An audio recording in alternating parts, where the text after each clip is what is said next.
பார்த்தீங்கன்னா எம்எஸ் விஸ்வநாதன் அவர்கள் எல்லாரும் ஃபேமிலியில் எல்லாருமே தயாரிப்பாளராக இருந்தாங்க. பெரிய சக்ஸஸ்ன்றது அவங்க பார்க்கல, அது என்னமோ தெரியல. பட் அது மாறி ஏதாவது நடந்ததுன்னா ரொம்ப சந்தோஷம் என் மூலமாக.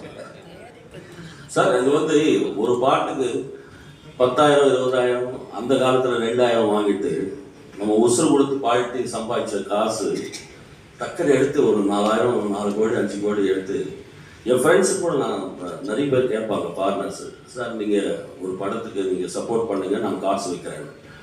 அது போச்சுன்னா நட்பே போயிடும். அது தேவையில்லாத விஷயம் எனக்கு. நான் என்னுடைய பாட்டு எனக்கு இருக்கிற சக்திக்கு எங்கே போகணுமோ அது வரைக்கும் போகிறது தான் சின்ன வயசுலேருந்து பழகிட்டேன் நான் பெரியவங்களை பார்த்து.